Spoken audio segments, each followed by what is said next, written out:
Hi friends, Siragadikka ஆசை சீரியலில் இன்றைக்கி என்ன நடந்துச்சுன்னு பார்க்கலாமா? ஃபஸ்ட்டு சீதா வீட்டில் அவங்க அம்மா வந்து கடைக்கு கிளம்புவாங்க. அப்போ சொல்லுவாங்க, நீயும் மாப்பிளையும் பேசாமல் இருக்கிறது நல்லது இல்லடி, நீ பேசுன்னு சொல்லுவாங்க.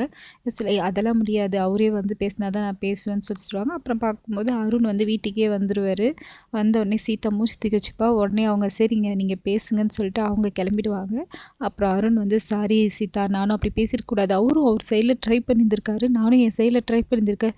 நான் நினச்சேன் என்னால் தான் முடிஞ்சிருச்சுன்னு நினச்சேன். நான் இன்னும் கொஞ்சம் நல்லா விசாரிச்சிருக்கணும், என் மேலே தப்புதா, என்னை மன்னிச்சிருன்னு சொல்லிட்டு சாரி கேட்டு, சரி வா நம்ம வீட்டுக்கு போகலாம், அம்மாவும் இல்லை நீயும் என்னை விட்டு வந்துட்டு வீட்டுக்கு போகலான்னு கூட. சரி சீதா வந்து சரி இருங்க நான் கிளம்பி வரேன் நம்ம போகலான்னு சொல்லிட்டு இது பண்ணுவான். அருண் வந்து உள்ளே போயிருக்கிற நேரத்தில் பார்த்து மீனாவும் முத்துவும் வந்துருவாங்க. முத்து வந்து அருண் இருக்கிறது தெரியாமல், இங்கே பாரு இதுக்கெல்லாம் வந்து கோச்சின்னு வருவாங்களா, இப்போ உங்கள் அக்காவை எடுத்துக்கோ, எதுக்கு எடுத்தாலும் கோச்சின்னு வரக்கூடாது, வீட்லேயே இருந்து சண்டை போடு, இந்த மாதிரி நிறைய சண்டை போடு, தப்பு இல்லை, ஆனால் வீட்லேயே இருக்கணும், கோச்சிக்கிட்டு வீட்டை விட்டெல்லாம் வெளில வரக்கூடாது சரியா?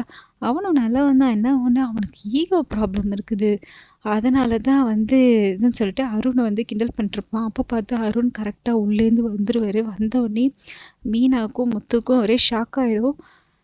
ஏய் இவர் வந்திருக்காரு நீ சொல்ல மாட்டியா சொல்லிட்டு கேட்பாங்க. அருண் வந்துட்டு அவர் வந்து வாங்க பேசாமலே வந்து வெளில போயிட்டு நீ கிளம்பி வா நான் வெயிட் பண்ணுறேன்னு சொல்லிட்டு போயிடுவான். முத்து வந்து அவர் இருக்காருன்னு சொல்ல மாட்டியா நீ சொல்லிட்டு, இதுக்கு தான் மாமா ஆள் பார்த்து பேசணும்னு சொல்லுவாங்க, நான் என்ன பண்ணுறதுன்னு சொல்லிட்டு சொல்லுவான். சரி சொல்லிட்டு இவங்க அவனுக்கும் எனக்கும் ஆகவே மாட்டுதுன்னு சொல்லிட்டு சரின்னு சொல்லிட்டு சீதாவும் சிரிப்பா. இதோட இவங்க 2 பேரும் கிளம்பிடுவாங்க. இங்கே ஷோரூமில் காட்டுவாங்க. ஷோரூமில் வந்து இந்த குழந்தை வந்து பயங்கரமாக சேட்டை பண்ணின்னு இருக்கும். மனோஜ் வந்து இந்த குழந்தைய பார்த்துட்டு திட்டுவான். ஓ இந்த குழந்தையால் என்னால் ஃபோன் கூட பேச முடியல, நீங்கள் வீட்டில் கட்டி போட்டு வர மாட்டீங்களான்னு சொல்லிட்டு கேட்பான். குழந்தைய போய் கட்டி போட்டு வரவன் கேட்பேன், உனக்கெல்லாம் குழந்தை இருக்கான்னு சொல்லிட்டு கேட்பேன். எனக்கு குழந்தெல்லாம் இல்லைங்க, அது எப்படி இருக்கும், உனக்கு தான் குழந்தைங்கிட்ட எப்படி பேசணும் பழகணும், குழந்தைய எப்படி ட்ரீட் பண்ணணுன்னே தெரியல, உனக்கெல்லாம் கடைசி வரைக்கும் குழந்தையே பிறக்காது சொல்லிட்டு சபிச்சிருவாங்க. இதை கேட்டவுடனே அவன் ஃப்ரெண்டு, ஐயோ என்ன ப்ரோ இந்த மாதிரி சொல்லிட்டாங்க, நீ உடனே போயிட்டு ஒரு டாக்டரை கன்சல்ட் பண்ணு, தாய் சாபம் பொல்லாததுன்னு சொல்லிட்டு ஏற்றி விட்டுருவான். சரி சரி ப்ரோ நான் இன்னைக்கு ஈவினிங்கே போய் பார்க்குறேன், நீங்களும் என் கூட வாங்க, என்னால் தனியாக போக முடியாது சொல்லிட்டு 2 பேரும் சேர்ந்து ஒரு டாக்டர் புக் பண்ணிவிட்டு அந்த டாக்டரை பார்க்க போவாங்க. அந்த டாக்டர் வந்து உங்களுக்கு குழந்தை வேணும்னா நீங்கள் குழந்தையாவே மாறணும், குழந்தை வந்து குடிக்கிற மாதிரி பால் டப்பாவில் குடிக்கணும், நீங்கள் தரையில் பெட்டில் தூங்கக்கூடாது, தொட்டியில் தான் தூங்கணும், குழந்தையாவே நீங்கள் மாறணும், 1 வீக் அப்படி இருந்தீங்கன்னா உங்களுக்கு குழந்தை பிறந்துரும்னு சொல்லிட்டு சொல்லலாம்.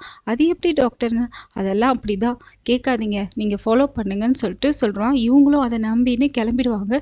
அப்புறம் பார்த்தா இந்த டாக்டர் வந்து மென்டலு, இவர் வந்து டாக்டரோட அப்பா, சைக்காலஜிக்கலாக இவர் வந்து பாதிக்கப்பட்டிருப்பார். அந்த டாக்டர் வந்து ஏம்மா இவரை சங்கிலி போட்டு தானே கட்டியிருந்தேன், அப்பா எப்படி இங்கே வந்தார் சொல்லிட்டு கூட்டின்னு போயிடுவாங்க. இவர் மென்டல்னு தெரியாமல் மனோஜ் வீட்டுக்கு போயிட்டு அவன் வந்து இந்த டாக்டரை நம்பி அவர் சொன்னதெல்லாம் நம்பி அவனும் வந்து தொட்டில் கட்ட ஆரம்பிச்சிருவான். ரோஹிணிக்கு ஒன்றும் புரியாது, மனோஜ் என்ன பண்ணுற நீன்னு சொல்லிட்டு, எதுவும் கேட்காத, யாருக்கு நீ இது பண்ணுற, நம்ம வீட்டில் தான் குழந்தையே இல்லையே, இது குழந்தைகள்லாம் இல்லை, இது எனக்கு தான், இனிமேல் நான் இதில் தான் தூங்க போகிறேன் 1 வீக்குன்னு. அவளுக்கு ஒன்றுமே புரியாது. என்ன சொல்கிற நீ ஏதாவது ஜோசியர் எதாவது பார்த்தியா, ஜோசியர்லாம் பார்க்கலன்னு சொல்லிட்டு நடந்ததெல்லாம் சொல்லுவாள். அவர் டாக்டரா ஜோசியரா இதெல்லாம் வந்து பண்ண போறியா நீன்னு சொல்லிட்டு இவ வந்து ஒரு மாதிரி பாப்பா.